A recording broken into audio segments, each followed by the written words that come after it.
Hey, what's up, everybody? Welcome to another edition of Established Run's NBA Injury Report Analysis Show. I'm Drew Dinkmeyer, here with Mike Gallagher for the final 2 weeks of the NBA regular season. We've got 9 games on the slate today. Mike, how are you doing on this fine Monday?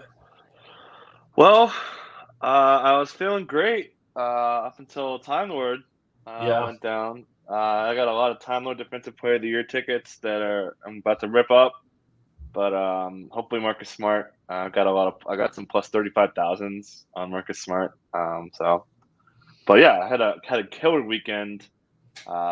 Hit so many sides. I bet the Rockets twice to beat the Blazers, one big. So by far the best weekend of my life as far as gambling goes. So feeling good. Nice. Yeah. Well, let's keep it rolling today. To do so, let's get into the injury stuff. Let's start with Boston, because you mentioned Time Lord. They are going to be without pretty much everybody tonight. Second night of a back-to-back in Toronto. Toronto gets a little bit of a schedule break here. Who are we missing for Boston? Horford, Tatum, Brown, Williams. What else? Who else we got on the injury report for Boston? Pretty much their whole starting lineup except for Marcus Smart. So I feel like it's pretty straightforward we've got 8 guys who are for sure going to be rotation locks. I'm expecting them to start Derek White, Marcus Smart, Aaron Nesmith, Grant Williams, and Daniel Tice, aka the Seal. And then the second unit should be anchored by Peyton Pritchard. I would expect the Unicorn, Luke Cornett backing up Tice. We've only seen 6 minutes of Grant at the center spot all season, so probably not a lot of that. And then who's there? Sam Hauser would probably be a key guy for them as like their 8th man. And then you're looking at like the Nick Stauskas for probably scraps.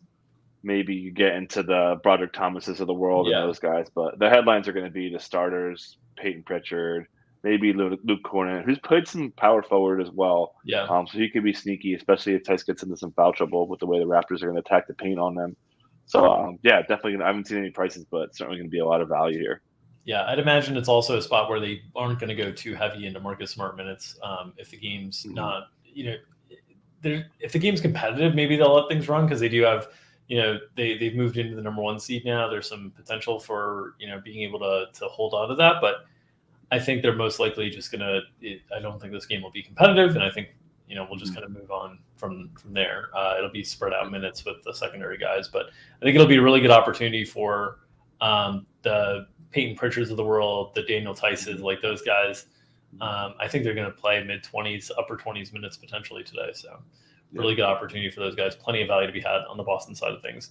You mentioned the opponent Toronto there. Gary Trent Jr. is questionable. Kem Birch was ruled out. They did get OG Anunoby back last week, so they're a little bit healthier than normal. They've also moved, I believe they've moved into the 6th seed now, basically battling Cleveland and have fallen behind Chicago. But playoff seeding is super important, as we've talked about, trying to avoid that 7th seed and avoid the play-in game with Brooklyn, which Brooklyn's now fallen to 9th, are tied with Charlotte for 8th. Is really important. So this is a really, really big opportunity for the Raptors to get a schedule break because, man, Boston's just been rolling through everybody of late. Gary Trent Jr., do you think he's available tonight? Yeah, sounds like it. There was some quotes over the weekend that made it think like the last game that he missed was the last one he was going to miss. So should have a chance. Certainly game time. Should get we should get this one for 7:30 Eastern start time. Probably going to get it. Not a lock. If he doesn't go, and with Kem Birch out, definitely looking at Preston Achua as a guy who could play a lot of minutes here. But I do think Trent Jr. has this one to take a little bit off Boucher. Obviously, Boucher's been playing tons. Like 33 and up in 3 of the last 4 games.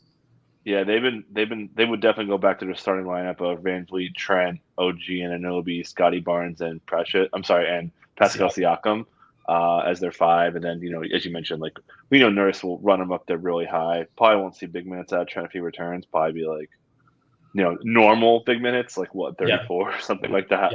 Because they wouldn't put him out there. He has it's like a foot/toe thing that's kept him out for a little bit. So expect some.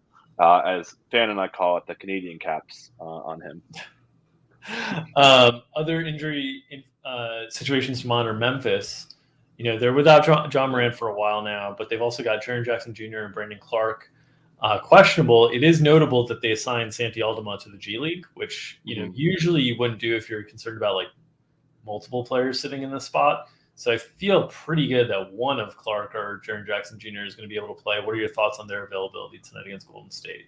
Yeah, so one little thing to warn, I don't know, I'll have to check in a second, but their G League team plays in Memphis. So like they could come right back. We'll see. But definitely, not a bad sign. Clark, I thought initially Clark missed that game last week because it was back-to-back. It turns out that's not the case. He's had some injury history as well. But, we'll see. Probably going to get game time out of this one. Jaren's been really healthy this year for a leg bruise, so tough to get a read on that one. So we'll definitely find out. We may or may not have that information with the 8 o'clock start time. And on the opposite side of that, with the game with Golden State, they're on the second night of back-to-back. It's already been made basically clear that they're not going to play Clay, they're not going to play Dre, they're not going to play Otto Porter Jr., but we don't have an official injury report last I checked. Is that still the case? I didn't check the 130. That is still the case. So what are your expectations on Golden State and who's available tonight and what their rotations might look like tonight? It should be, as you mentioned, I think Wiggins is going to play. Wiggins kind of somewhat surprisingly played the last time, so that's kind of the question mark when they took all our money, or at least my money, when they beat Miami. But so it would be, we'll see what's up with Looney. There was some comments from Kurt talking about Looney kind of getting worn down a little bit. He said Draymond wasn't like ready to go yet, so I would definitely expect him to sit. So it should be Poole, Moody, probably Wiggins, probably Kuminga, probably Looney, and then Otto Porter. I would expect him to sit as well. Then you got Gary Payton too, Damian Lee, JTA would probably get thrown in the mix as well. Yeah. It'll be a spot where there's potentially a lot of value. Once again, although a tough defensive matchup. We saw this last time, and the Warriors played pretty well against Miami. So we'll see if they can do it again against Memphis in a game that, Memphis by all standards in the standings, really like it would be unbelievable for them to fall back to the 3 seed now. They're 4 games up, but this would basically lock it up. So I would expect Memphis to put the pedal to the metal. And lucky for the Warriors, man. The Jazz faltering. They're real lucky here because if the Jazz had won some games, they would probably be down to the 4. Yeah, and we did our podcast, the Established Run NBA podcast today, interviewing Adam Mars, who covers the Denver Nuggets, and one of the big themes of that conversation was around this time of the year we were hoping to see Jamal Murray and Michael Porter Jr. and what could have been. What could have been is you look at the standings and the Nuggets are right there, 4 games away from the 3 seed, having not been able to have their second and third best players pretty much all year long. But the middle seeds in the Western Conference have been struggling of late. You see Utah's lost 4 in a row. Dallas has been up and down. Denver has been up and down. This is what really allowed Minnesota to make a lot of run. And it's what really has separated Memphis out from everybody else. So we talked about Golden State making that run against Miami last time without all their main guys. Miami tonight, Tyler Hero, PJ Tucker, Gabe Vincent, all questionable on the injury report. What are your expectations for Miami, who's been playing some terrible basketball of late? Another tough loss over the weekend to the Knicks. Might be RIP in peace to Bam's Defensive Player of the Year stuff, which I'm hoping is the case, as I mentioned, Marcus Smart and Mikal Bridges ticket holder. But Hero should be good, right? We saw Hero return in the last game, played normal minutes, didn't play well, obviously. No one's playing well, really. So he should be okay. Tucker, again, it's all just a matter of sitting. They want him to sit out games, according to Spo, and Tucker just won't do it. So assume he's a go. Gabe Vincent had this injury. He still hasn't been able to play. Don't even think they would even need him. So they probably just hold him out anyways. And they'll miss Caleb Martin to a smaller degree to maybe up Max Strus's minutes, especially if Vincent or maybe we find out Hero can't go. But definitely expecting Hero and Tucker going would pretty much be the only thing that matters. And it sounds like they've got a pretty good chance. Yeah. On to Atlanta, where Danilo Gallinari and Bogdan Bogdanovic are both questionable and on the injury report. John Collins still out. We've seen Atlanta play with a lot of different iterations during the stretch where John Collins has been out for a while. This is a very favorable spot against Indiana tonight. So potentially a get right spot and when you want to attack in DFS. But I mean, good Lord, these Gallinari minutes. We saw 41 last week. We see a 37 this last time out. Like, he's not going to be able to play every day doing this stuff. So he's questionable. Bogdanovic was unable to play this last game. What are your expectations on those two tonight? Yeah, so let me get the quote on that. There was a quote from Nate McMillan saying that Bogdan, quote, something going on with that leg. We've seen him listed for a while, finally sat out after you, Fan, and I were saying, like, okay, he's just going to play. It's like LeBron questionable tag status, which the LeBron questionable tags, when we get them, are going to be different now. I'll say that for another time. But I think he's got a chance to play. You know, he's had a couple of days off, should be back. Gallinari had a little forearm thing, obviously played through it for the most part. Should be good. If they're both out, we'll be looking at DeLon Wright, who we've seen step up when they're real short. Hunter would play a lot of 4, but definitely expect one, if not both, of those guys to be out there. Yeah, and this is one to keep an eye on because, man, Indiana is so bad defensively. The Hawks have 122.5 implied total, which is like 10 points higher than most of the other teams on the slate. The next highest is San Antonio, actually, at 121, and then the Nuggets at 118.5. But you're going to want to attack this game. And obviously, if Gallinari and Bogdanovic both sit, it's huge minutes for DeAndre Hunter, for Kevin Huerter. It's a big bump in minutes for DeLon Wright. And, you know, makes it so that guys like Clint Capella, who had a really nice game against Golden State last time out, have a higher ceiling. And we've seen interior players kill Indiana of late. Yep. So definitely something to keep an eye on. On the Indiana side of things, we got a Malcolm Brogdon out tag, which we were just like popping bottles, not only for shout out to Chris Lafakis winning 100K in DK's best ball competition last night. Yeah. That's one reason to pop bottles, but a Malcolm Brogdon out tag that's not questionable, that we don't have to move around the projections, that gets our projections team just as excited. So shout out to the Pacers for finally listing Brogdon out. Duarte's listed out as well. Dwayne Washington and Goga Bitadze are still questionable, so we're still sorting through the mess and the wreckage that is the Pacers. But what do you expect on their availability tonight? Goga should be in there. He's had this foot tag for a little bit, and on top of that, no Duarte. Yeah, they listed him out too, man. So the Pacers, the Pacers have been testing our patience lately, and shout out to them. So Goga should be in there. That'll bump Jalen Smith to the bench. We saw Jalen return from an illness. Still no Isaiah Jackson. Crazy story. So he had the concussion, missed a couple games, comes out, plays the first half, has a headache, and then he's missed the last 3 games. Ruled out before, so hopefully he's okay. But so we'll see. You know, Jaden Washington being questionable. I don't really know what's up with that. Saw him miss the last game as well for hip soreness. Certainly something that would normally keep guys out multiple games. So, you know, if they're both out, and especially Goga, like if Goga's somehow out and maybe his foot injury got worse, you could see like a lot of minutes. Like O'Shea Brissett plays a ton of minutes when they're thin. We're seeing Justin Anderson play big minutes here. In a matchup that's not terrible. The Hawks are, you know, they're good at limiting 3-pointers, but they've been vulnerable in the paint. We saw Looney do some damage in limited minutes against them. But yeah, there'd be some options to bring back. Certainly some blowout risk with the Hawks, but this could be a pretty good game environment to attack if these guys are out. Yeah, a questionable tag that actually makes kind of a big difference on this slate. Greg Brown for Portland, because Trendon Watford is out. Portland is really thin and shorthanded. We've got them with like a 9-man rotation right now with Greg Brown playing a decent bit. If he's unavailable, man, like their front court is super thin. What are your expectations on Greg Brown? And if he's not available, like what does this look like? Because man, it's messy. We're projecting 10 right now, but you got to take Watford out, and so we're back at 9. And then the question is like, is it Didi Luzada season? Is that like what we're seeing? Like it's nope, it is not. No, he's out too. Good Lord, he's out. Yeah, they have like nobody. Greg Brown got hit in the eye. He had an eye doctor's appointment after the game on Saturday. So we'll see. We've seen eyes are tricky, right? Wendell Carter Jr. has the cool frames. Guys do miss games for eye injuries. Happens all the time. Like back in the day, Amari Stoudemire missed like a long, weeks at a time for the corneal abrasion, if I remember the details. But man, like taking Greg Brown out, like you're just gonna see so many minutes. Eubanks would have to play so much. They'd have to run out like Elijah Hughes good minutes. They'd have to, fill like CJ LB 5 minutes. Like that's how bad it is. The team has no front court depth right now. So it could just be absurd minutes if Greg Brown can't go. So, and against the 29th ranked defense since the break in the Thunder, the defense has been just terrible since Lou Dort went down.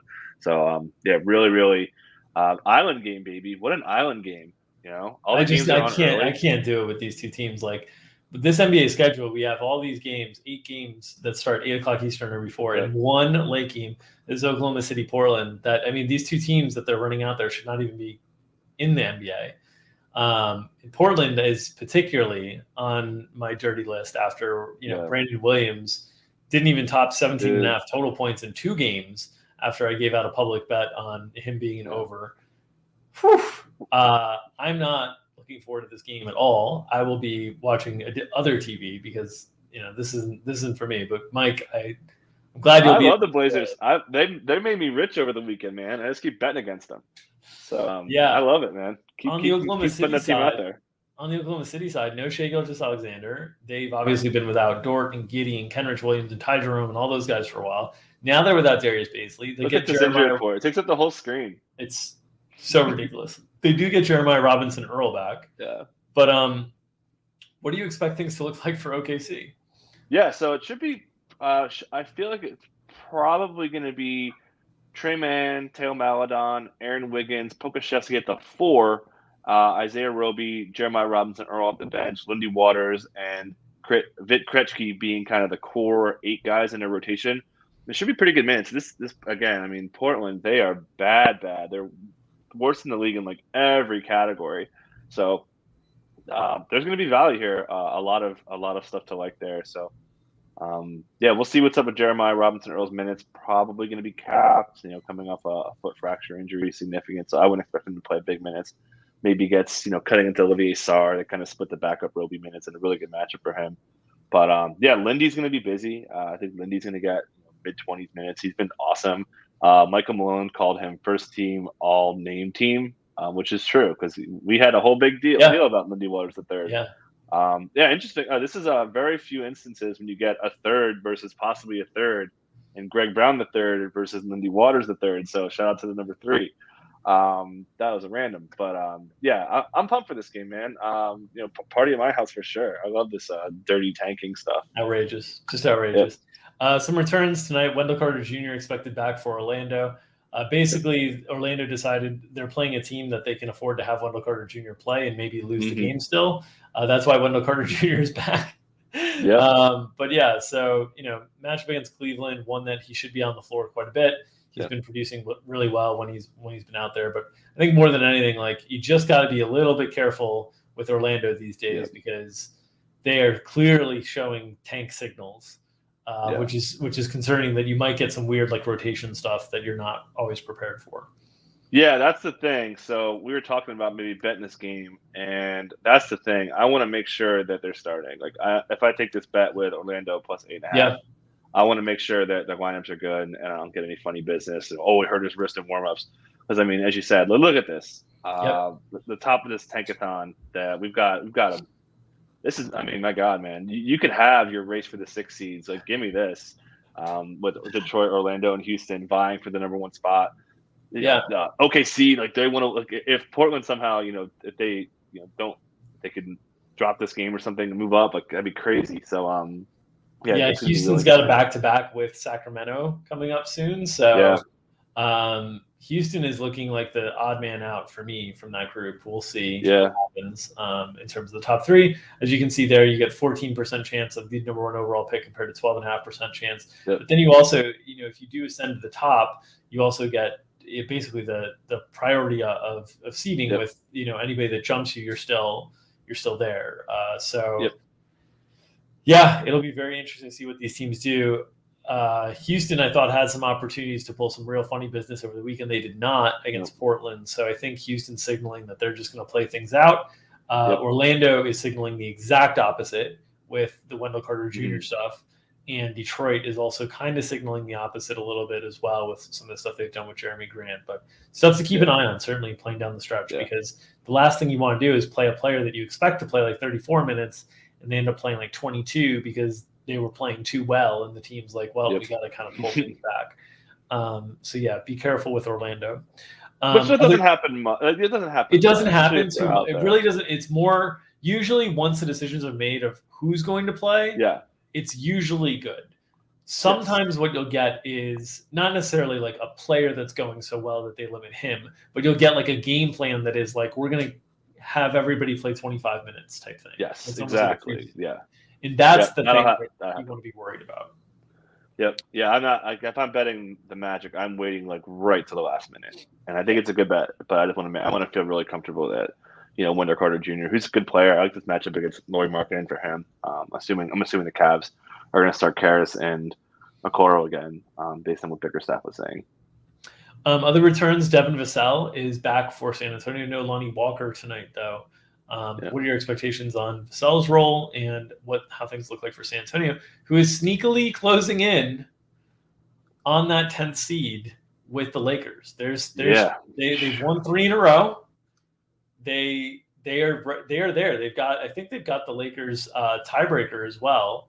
So like there's some chance that we could be without the Lakers in the playoffs this year. It's only one game now.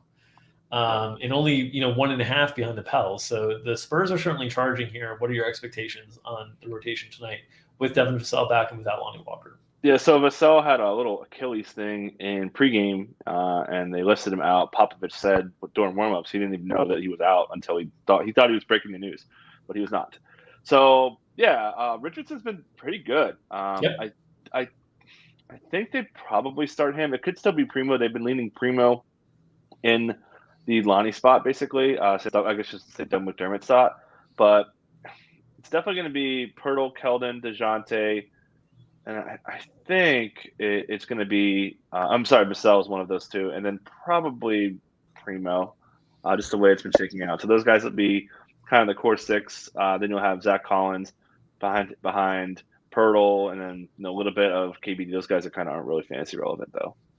Yeah. All right. Did any other injury news break while we're in there? I see you have other notes on De'Aaron Fox's hand being blue, and I don't know De'Aaron Fox anymore. De'Aaron Fox is Gentry said that De'Aaron Fox has like a blue hand because his hand injury is so bad. So should be a clear runway for Davion Mitchell the rest of the way. Him and Tobias Funke can go blue together. I can't talk Kings anymore. Like some of these teams, I'm just like, you've ended your season. I don't want to talk about you. It is the job. It's true. Almost there. So any other injury notes that came up? I would expect we'll get Golden State at this 2:30 mark. So I expect we'll get them in about 6 minutes here. And then we're still waiting on Charlotte. I think. Charlotte. Should mention LaMelo tweaked his ankle. Obviously was not affecting him. He was stellar last night. Yeah. In a big win to pull ahead of the Nets, as you mentioned. For the tiebreaker too, so that's a huge win against Denver. Big games on both sides. So that'll be the second best game, the second best game of the night after OKC Portland. So we did get Charlotte at 1:30. There was nothing new there. Yeah. It's just Golden State that we're still waiting on. That's the only team left, and I think we'll get them in 5 minutes here when we get off the air. So for more of our analysis on the DFS side of things, it'll be myself and Gary Hartman behind the paywall over at EstablishRun.com tonight. EstablishRun.com, home of Chris Lafficus, DraftKings basketball champion, 100K winner. We got to pull the team up real quick. Yeah, I mean he had. I mean it was the star set. I mean DeMar, DeJounte, LeBron, Embiid, Booker. I mean the dude it looked like the nuts team to be able to have. But shout out to Chris. And so join us behind the paywall tonight at 5:00 Eastern with myself and Gary, talking about everything DFS related to this slate. Also, if you are uninterested in joining us behind the paywall, at least subscribe to our YouTube page here for free. We'll take your clicks or your money, preferably your money, but clicks works too. Clicks we can turn into money because that is the modern digital currency. There's Class big winner, Booker, Murray, LeBron, DeRozan, Embiid, Scotty Barnes, Jordan Clarkson. It's just a monster team. So good, DeJounte, baby. So we are established in DeJounte now. You got Gary, you got me. Class going to be a big DeJounte guy. We all got to roll out, and next time we hang out, I'll be in our DeJounte jerseys for sure. Yeah, and finally, an MVP award that Joel Embiid is deserving. Yes, as you can see, 5% owned, the difference maker for Claff with the Embiid avatar as well. So like it all comes full circle. It's great.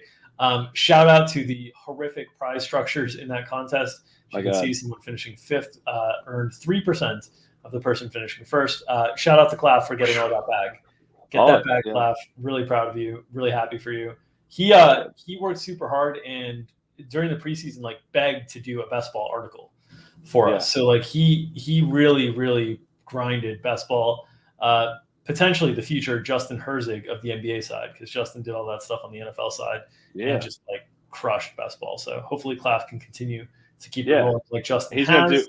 We're gonna do playoff best. He's been begging us to come on the pod and talk playoff best ball. So I mean, the prices just went up on that one. Like exactly. Now I don't know if we can afford him. We got to get in line after Biden for Claff giving global economic Russian oil takes. I think we'll be able to slide ahead of Biden in Claff's rankings. Yeah. Oh, all right. Shout out to Claff. Shout out to us. If you enjoy the content that we're putting out there, please make sure to hit, press, or smash that like button so we can continue to circulate it. We'll be back again tomorrow at 2:00 Eastern for a smaller slate. Enjoy the games tonight. We'll catch you then. Take care, everybody.